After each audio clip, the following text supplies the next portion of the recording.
Kyle Shanahan, is his seat warming up? 2-3, Bosa throwing him under the bus. What do you think? Yes. Yes. And this team has to make the playoffs. They have to. They are too good not to make the playoffs.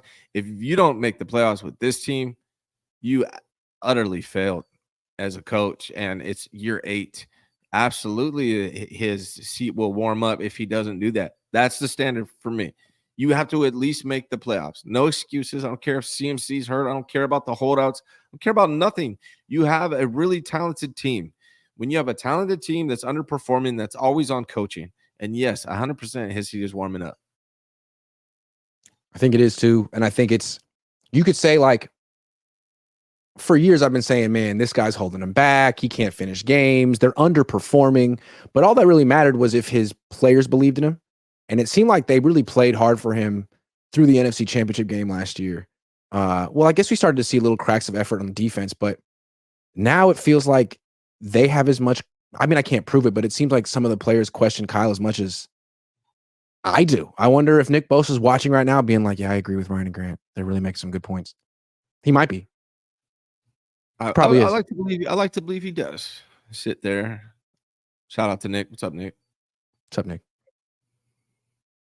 Yeah. If they miss the playoffs, I don't see how he keeps his job. And if he loses his does this not feel like the last year of Harbaugh? Like, people forget how tiring a coach can be and how quickly he can lose a locker room. Like, Harbaugh did it in 4 years. That team was tired of him, objectively. Now, maybe they could have turned the roster and kept him around, but Kyle's gone twice as long and had 2 Super Bowl tragedies. And why would we be surprised if the team is finally like, you know what, dude? We know who you are. We know what you're about. You're not going to change. This issue finishing out games, it's your issue. It's your pattern, and it dates back to your days in Atlanta, and we know that.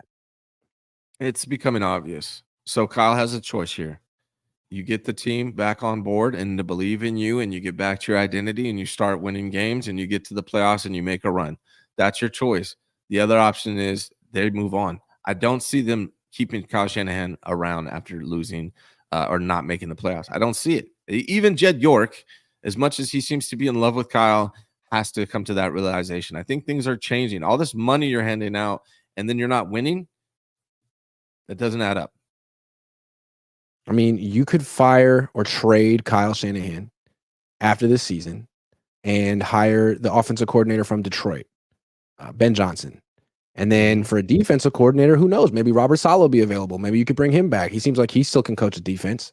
I don't. There will probably be options, but it seems like the whole thing of, oh well, Kyle. If you don't want Kyle, what do you want? Chip Kelly? You want Jim Tom Sula back? Like, no. I think the 49ers. I mean, unless I'm wrong, and everything would just fall apart, they'd have to rebuild from scratch. I think the Niners would probably be a attractive destination for the top coaching candidates out there.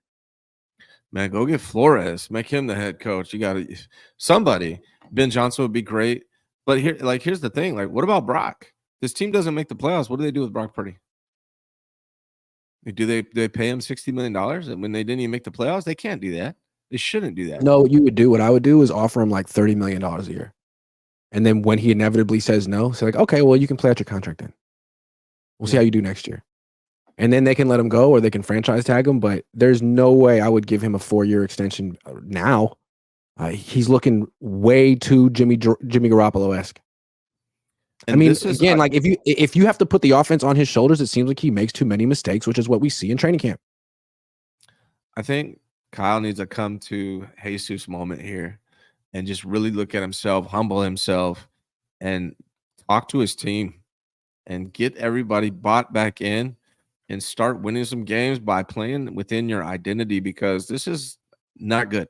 The way everything is going is bad. It's not a good look. They got to fix it now. They got to teams that have elite quarterbacks. Do you think they have guys like highly paid defensive players coming out saying we got to get back to complementary football if they have elite quarterbacks that they believe in? Or elite offenses? No. They would say we need to get back to doing what we do, but like what the Niners do is hand off. And if that's your identity and that's what Nick Bosa wants to do, and he's lost confidence in Brock Purdy being able to transcend that, then he's not a franchise quarterback. Yeah. I mean, it's got to be frustrating to see Brock running around in circles all game long and lose. I mean, we have to be honest here. I've been pretty honest about Brock, like whether I'm right or wrong, and I'll tell you. And of course, I keep saying this. This could all turn around, but Brock had an opportunity to beat the Rams. He didn't. He had an opportunity to beat the Cardinals. He didn't. Mm-hmm. That's 2 out of your 3 losses. Mm-hmm. Brock could have won, and he didn't.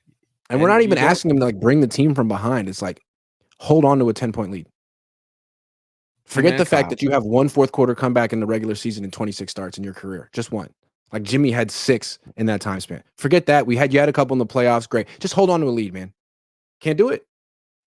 And it's on Kyle too. I'm not going to put all this on Brock. I mean, this offense does not look like itself. So it's on both of them. But I'm not committing to either of them past this year if they don't turn the ship around and get into the playoffs, at least with this roster and this money. Yeah, I got a question for you. Are they a package deal? If you want to move Kyle, would you keep Brock?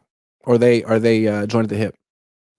No, they're not joined at the hip to me. I would like to see what does Brock look like with another offensive coordinator, but I'm not committing to him until I see that.